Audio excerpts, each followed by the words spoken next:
भारत माता की, भारत माता की। आज ग्राफिकिरा यूनिवर्सिटी में एकेडमिक ब्लॉक एवं ऑडिटोरियम के उद्घाटन और साथ ही आज एक योजना जो हमारे होटल मैनेजमेंट के क्षेत्र में और इंजीनियरिंग के क्षेत्र में जो भी बच्चे हमारे अभाव के कारण उनकी योग्यता क्षमता प्रभावित न हो, उसके लिए आज जो श्रीमान कमल घनसाला जी ने उसकी यहाँ से घोषणा की है, उन योजनाओं को यहाँ पर लॉन्च किया है। आज के इस अवसर पर मंच पर आसीन उत्तराखंड सरकार के मेरे सहयोगी कैबिनेट मंत्री और यहाँ के लोकप्रिय विधायक भाई राम सिंह कैड़ा जी, नैनीताल विधानसभा की लोकप्रिय विधायक आदरणीय सरिता आर्य जी, जिलाध्यक्ष भारतीय जनता पार्टी भाई प्रताप जी, और आज जिन्होंने इस सारे कार्यक्रम का संयोजन किया है, और मैं उनका विशेष रूप से धन्यवाद इसलिए करता हूं कि मैं सोच रहा था कि कोई उन्होंने साधारण सा ऑडिटोरियम बनाया होगा, कोई जैसा ब्लॉक बनता है वैसा ही ब्लॉक बना होगा, लेकिन मैं देख रहा हूं कि हमारे पूरे उत्तराखंड का सबसे अच्छा ऑडिटोरियम यहाँ बनाया उन्होंने। और मुझे इससे ज़्यादा खुशी इस बात की है कि आज उन्होंने जो कौशल ज्योति योजना ग्राफिकिरा की शुरू करी है। सच में इस क्षेत्र में बहुत लोग काम करते हैं, माँ लक्ष्मी की कृपा भी बहुत लोगों पर होती है, लेकिन दिल खोलकर लगातार लोगों को आगे बढ़ाने के लिए जो काम करते हैं उन पर माँ लक्ष्मी के साथ साथ माँ सरस्वती की भी और माँ काली की भी कृपा होती है। ऐसे ग्राफिकिरा के चेयरमैन डॉक्टर कमल घनसाला जी, हमारे सामने बैठे हुए सभी महानुभाव डॉक्टर डब्बू जी, हमारे दीदी शांति जी, देवेन जी, हरीश बिष्ट जी, सचिन जी, मनोज जी, शंकर कोरंगा जी, हमारे बहुत वरिष्ठ नेता जिनको आप लोग अक्सर आजकल सोशल मीडिया में देखते होंगे।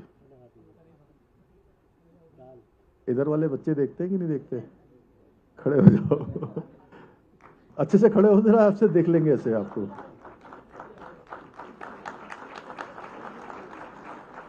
ये हैं हमारे हुकुम सिंह कुंवर जी, बहुत आंदोलन भी इन्होंने राज्य प्राप्ति के लिए किया, अनेक दिनों से संघर्ष किया, और आजकल ये जो हमारे उत्तराखंड का जो व्यंजन है उसको प्रमोट करते हैं, और आप इनको खाते हुए देख लोगे तो आपके मुंह में पानी आए बिना रहेगा नहीं। और मैं इनके साथ साथ आपकी धर्मपत्नी मिसेज कुंवर को भी, उनको भी मैं बधाई देना चाहता हूं। कभी कहते हैं देखिए ये हमारे यहाँ का बना हुआ डुबके भात है, कभी कहेंगे चुड़कानी है, कभी कहेंगे ये हमारी झोली है, और कभी कहते हैं ये पराठे है, रोटी है, इसके अंदर गहत पीस के डाला गया है। तो इस प्रकार से ये मैं इनका रोज देखता हूं। अब इनकी संख्या भी बढ़ते जा रही है, मुझे लग रहा है 10-20 हजार लोग देखने लगे। हुकुमदा हमारे यहाँ के ध्रुव जी, रंजन जी, हमारे जिलाधिकारी श्री रयाल साहब और पांडे जी, और हमारे बहुत, मैं जब राजनीति में बहुत शुरुआती दिनों में था तो हमारे इस पूरे यूनिवर्सिटी के आजकल एक प्रमुख संचालन करने वालों में से कमल जी के सब लोग जो हैंड के रूप में काम करते हैं, हमारे सुभाष गुप्ता जी, और सभी यहाँ आए हुए, और उधर मैं देख रहा हूँ बारसी जी हैं, दिनेश जी हैं, तमाम सचिन जी, सभी उपस्थित हमारे सभी महानुभाव, सभी अभिभावकगण, और जिनके निमित्त आज ये बहुत शानदार कार्यक्रम यहाँ पर हो रहा है। ऐसे मेरे सभी प्रिय छात्र एवं छात्राएं, मैं सबसे पहले तो आप सभी का आज इस विशिष्ट कार्यक्रम में सभी का अपनी ओर से बहुत मैं स्वागत करता हूं।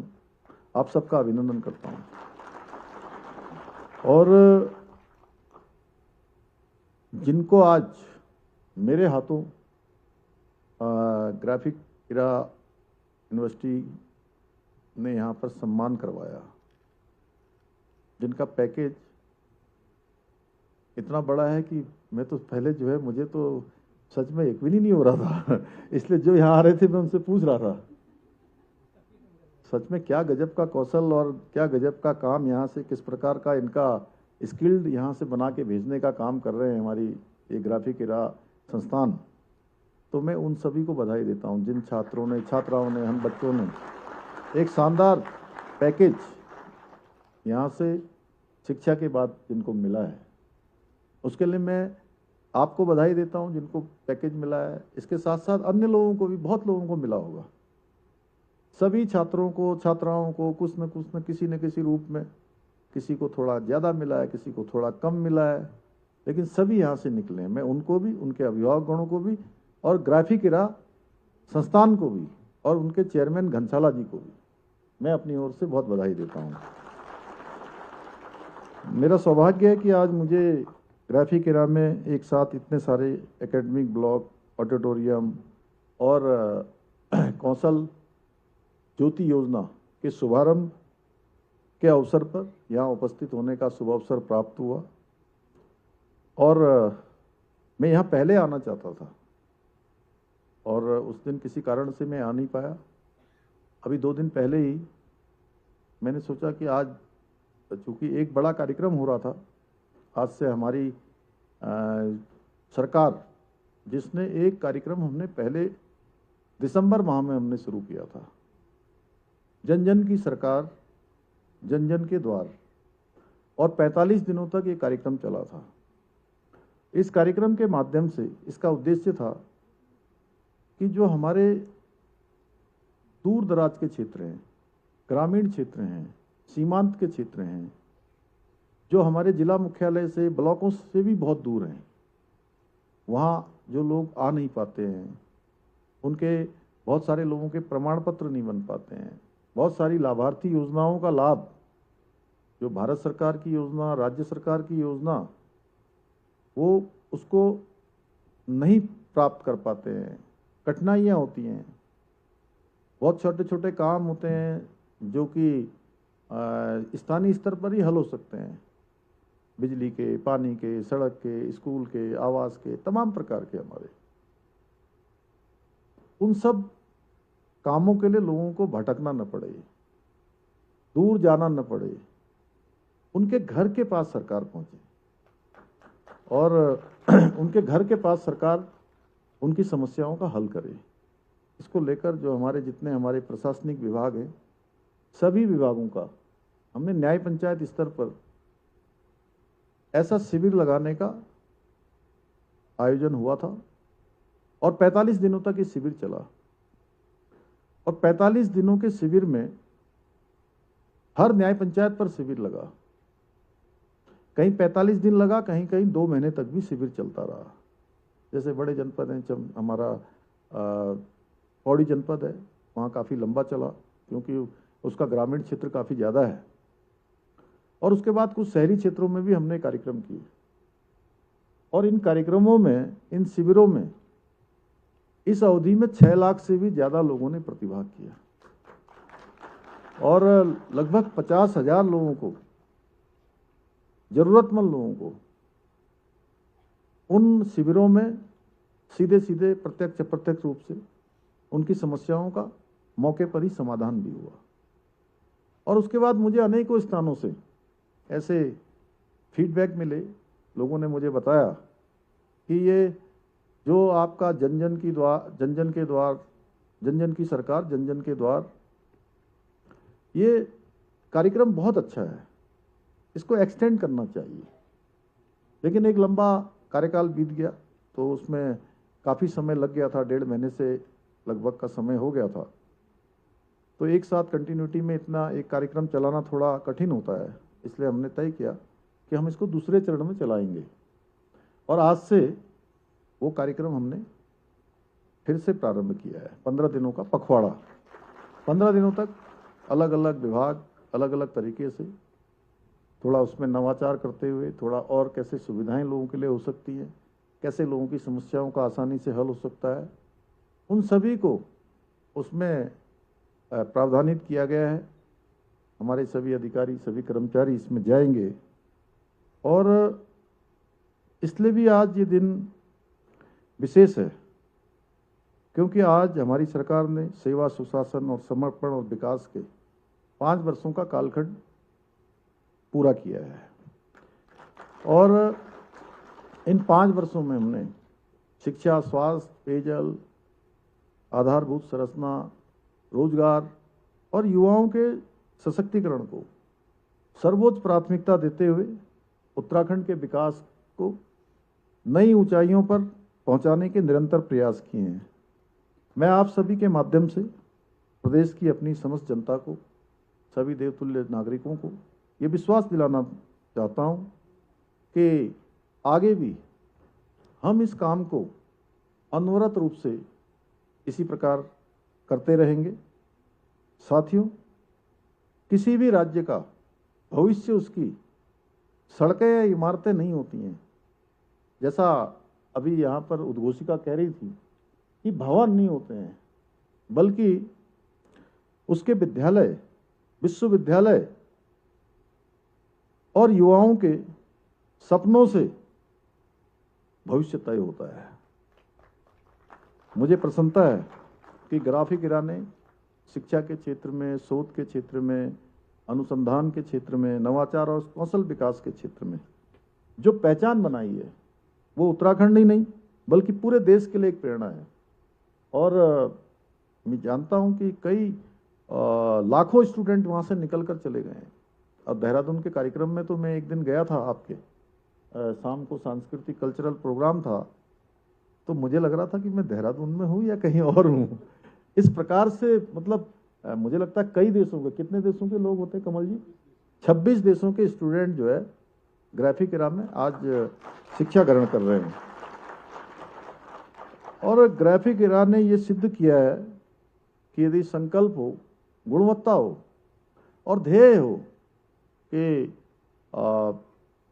काम होगा, इसके लिए संसाधन लगेंगे, फीस भी होगी, अन्य चीजें भी होंगी, लेकिन गुणवत्ता हो और दूरदृष्टि हो तो उत्तराखंड जैसा पर्वतीय राज्य भी विश्व स्तरीय शिक्षा का केंद्र बन सकता है, यानी कि सेंटर बन सकता है पूरी दुनिया का।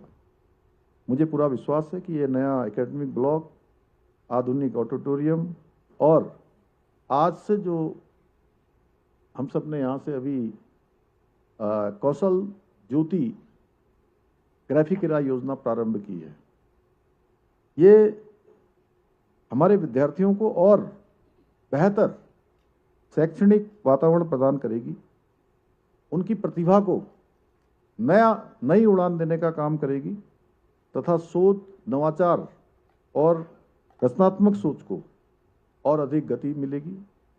मुझे प्रसन्नता है कि ग्राफिक इरा ने भीमताल में अपने परिसर की स्थापना करके गुणवत्तापूर्ण शिक्षा को पर्वतीय क्षेत्र में भी पहुंचाने का काम किया है। और इसके साथ साथ इन्होंने जिस प्रकार से अभी मुझे बताया कि काफल के पेड़ लगाए, और हम यहाँ आए तो आपने देखा होगा कि इतने सारे स्टूडेंट्स हमारे जो देश दुनिया में जा रहे हैं, वैश्विक स्तर पर काम करेंगे, अपनी सेवाएं देंगे, तो अपना कल्चर भी नहीं भूल रहे हैं। देखिए, छोलिया हम सबका स्वागत कर रहे थे, यहाँ पर ढोल बज रहा था, दमाऊ बज रहे थे। तो विरासत के साथ नवाचार, विरासत के साथ विकास, इसको भी उन्होंने आत्मसात किया है। ये केवल एक शैक्षणिक विस्तार नहीं है बल्कि संतुलित और समावेशी विकास का उत्कृष्ट उदाहरण है। आज ये जो निःशुल्क होटल और मैनेजमेंट इंजीनियरिंग डिप्लोमा पाठ्यक्रम प्रारंभ किया जाना है, उनकी ये पहल भी प्रतिभाशाली विद्यार्थियों के लिए यह भी अत्यंत सराहनीय पहल है।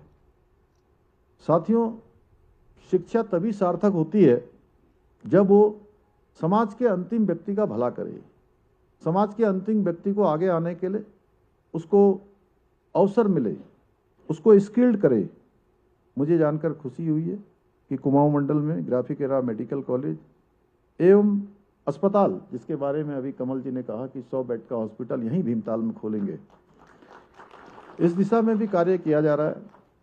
और इनके खुलने से निश्चित रूप से देहरादून वाला तो आपका एक पूरा विश्व स्तरीय हॉस्पिटल हो ही रहा है।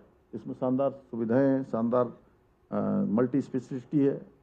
तमाम ऐसे चिकित्सक जिनका नाम है, ख्याति प्राप्त हैं, वो सभी वहाँ पर अपनी सेवाएं दे रहे हैं।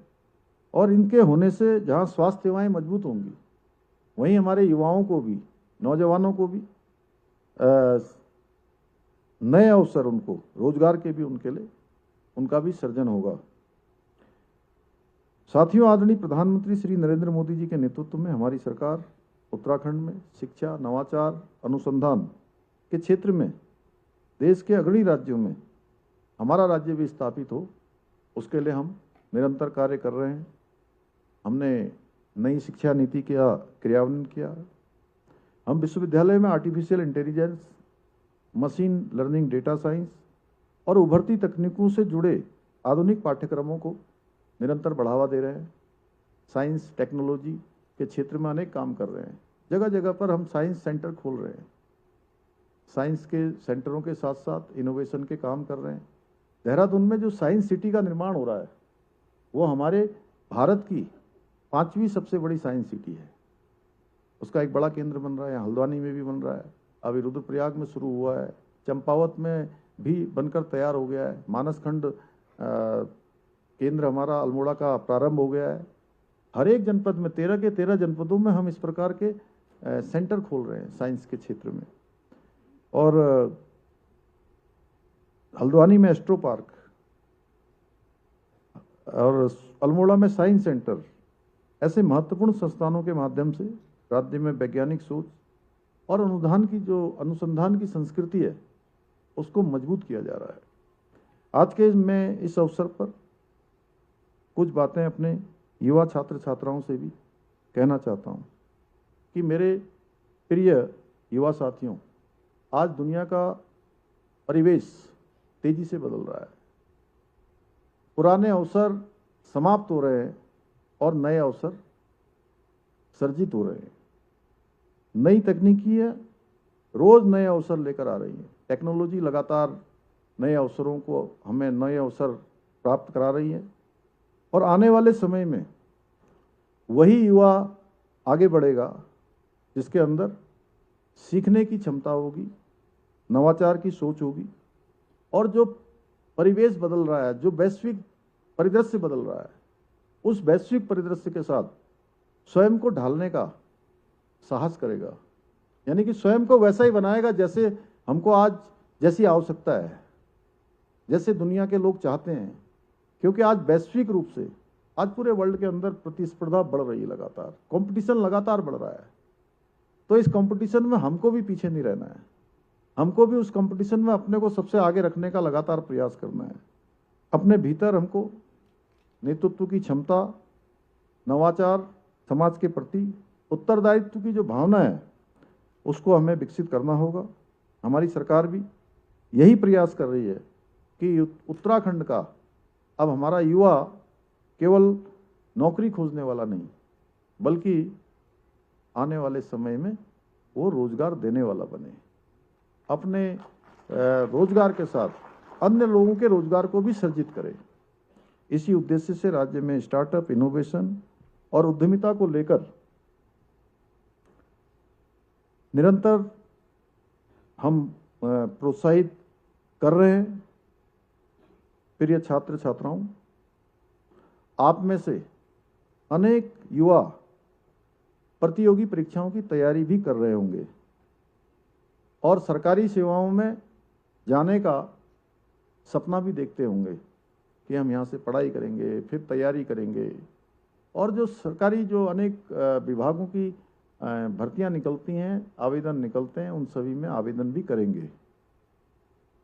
आपकी मेहनत और आपकी प्रतिभा किसी भी नकल माफिया की भेंट न चढ़े, इसके लिए हमारी सरकार ने देश का सबसे कठोर नकल विरोधी कानून लागू किया है।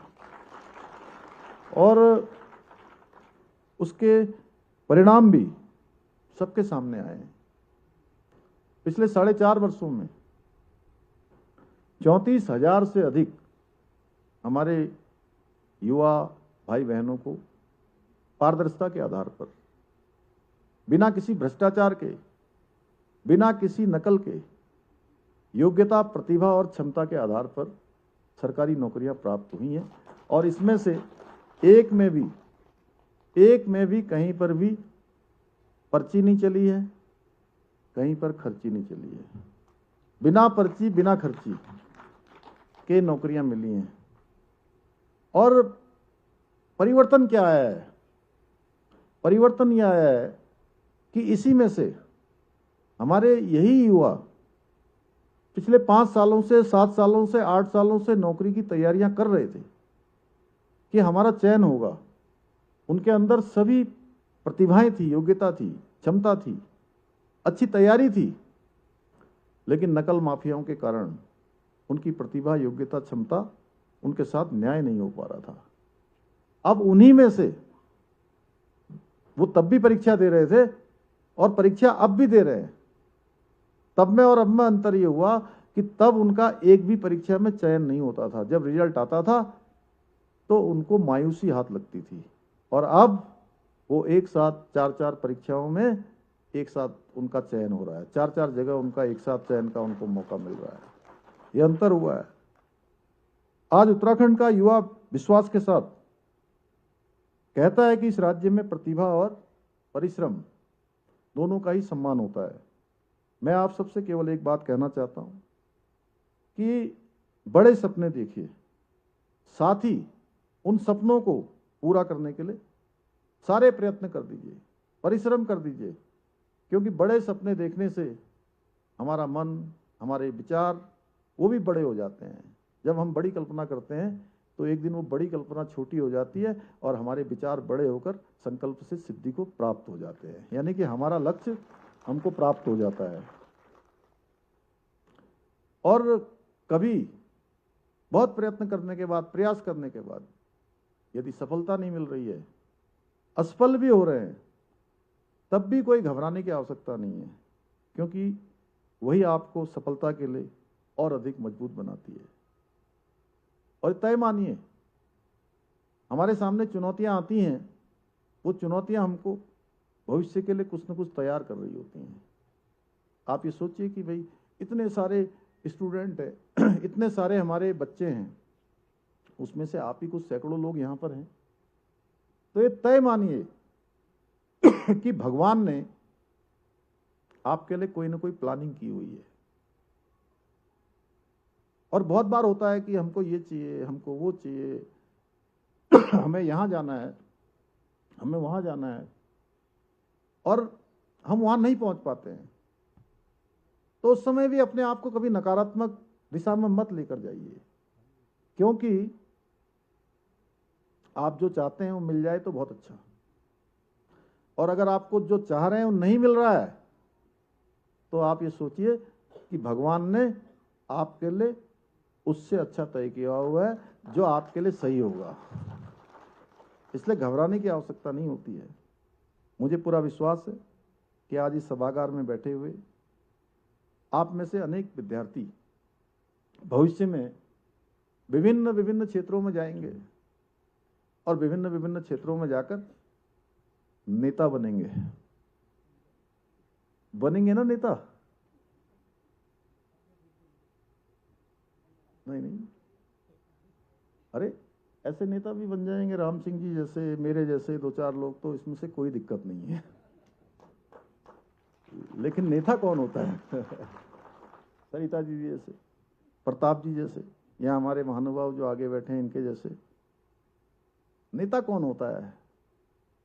नेता वो होता है जो जिस क्षेत्र में काम करे उस क्षेत्र को लीड करे, यानी कि उस क्षेत्र में सबसे अच्छा काम करके दिखाए, सबसे आगे करके दिखाए, और अपने साथ साथ दूसरे लोगों को भी आगे बढ़ाने का काम करे। वो नेता जिस संस्थान में काम करे उस संस्थान को आगे ले जाए, जिस क्षेत्र में काम करे उस क्षेत्र को आगे ले जाए। यदि वैज्ञानिकों के क्षेत्र में काम कर रहा है तो विज्ञान के क्षेत्र में जैसे प्रोफेसर कलाम ने काम किया, कोई डॉक्टरों के क्षेत्र में काम कर रहा है तो हमारे कमल घनसाला जी जैसा भी काम करे। इतने बड़े बड़े देखिए यूनिवर्सिटी बना दी इन्होंने, इतने सारे संस्थान खोल दिए, इतने छात्रों का भविष्य बना दिया। कोई पर्वतारोहण के क्षेत्र में काम कर रहा है तो हमारी बहन बछेंद्री पाल जैसा बने, जिन्होंने पर्वत की चोटियों को छूने का काम किया, हिम शिखरों से आगे निकलने का काम किया। क्रिकेट के क्षेत्र में काम करे तो मैं तो कहता हूं कि जब मैं क्रिकेट देखता था तो मास्टर ब्लास्टर बने। मास्टर ब्लास्टर तो जानते हैं ना, कौन किसको कहते थे? अरे इतनी कम आवाज क्यों हो रही है आजकल? कोई लगता है क्रिकेट में आप लोगों की रुचि है? किस किस की रुचि है, जरा हाथ उठाइए एक बार। चलिए, बहुत बड़ा, बहुत काफी लोग हैं लेकिन हाथ कम उठा रहे हैं। क्रिकेट देखते सब होंगे। कोई आईटी के क्षेत्र में काम करे तो वो इन्फोसिस के चेयरमैन एस नारायण मूर्ति जैसा काम करे। कितने ही नाम हैं जो अपने अपने क्षेत्रों में आज एक से एक काम कर रहे हैं उनका जैसा। तो वो सब क्या है, अपने अपने क्षेत्रों के, क्या बोला था मैंने, नेता। तो ऐसे नेता बनोगे ना आप लोग? बताइए, जोर से आवाज क्यों नहीं आ रही है? आज स्टूडेंट कम बैठे हैं लग रहा है। चलिए, तो आप सभी वैज्ञानिक, डॉक्टर, इंजीनियर, शिक्षक, प्रशासक, उद्यमी और देश के उत्कृष्ट नागरिक बनकर राज्य का ही नहीं बल्कि आने वाले समय में पूरे देश का नाम रोशन करेंगे। आइए हम सब मिलकर ज्ञान, नवाचार, युवा शक्ति के बल पर श्रेष्ठ उत्तराखंड निर्माण का अपना विकल्प रहित संकल्प सिद्ध करें। और हमारे यहाँ के विधायक जी ने हर बार, वैसे तो मैं यहाँ आता हूँ तो विधायक जी देहरादून भी आते हैं, मंत्री पूरे राज्य के हैं, पूरे राज्य की चिंता भी कर रहे हैं। अभी कुंभ की बैठक में भी गए, वहाँ भी कर रहे हैं, प्रदेश में दौरा भी कर रहे हैं, बागेश्वर जनपद के प्रभारी हैं वहाँ भी जा रहे हैं। लेकिन मंत्री जी ये भीमताल विधानसभा की अत्यधिक चिंता करते हैं और उनको करनी भी चाहिए, क्योंकि विधानसभा भेजा है और यहीं से सब शुरू होता है। विधायक जब बनता है उसके बाद ही मंत्री बनते हैं, उसके बाद ही आगे का सफर होता है। तो इन्होंने मुझे देहरादून में भी आते हैं तो यहीं की बात करते हैं। अभी इन्होंने एक मुझे 4 मांगे यहाँ की प्रमुख जो है CSC के लिए, अभी अस्पताल के लिए बोला है और आयुर्वेदिक अस्पताल का है, भीमताल के जोसेड़ा में डिग्री कॉलेज का है। तो इन सभी का मैं परीक्षण करवा लूँगा। परीक्षण करवाने के बाद उनको अपने आगे के कार्यक्रमों में सम्मिलित करूँगा। इन्हीं शब्दों के साथ मैं एक बार फिर से ग्राफिक एरा परिवार को, डॉक्टर कमल घनसाला जी को इस महत्वपूर्ण उपलब्धि के लिए हार्दिक बधाई देता हूँ तथा सभी विद्यार्थियों के उज्जवल भविष्य की मंगल कामना करते हुए अपनी बात समाप्त करता हूँ।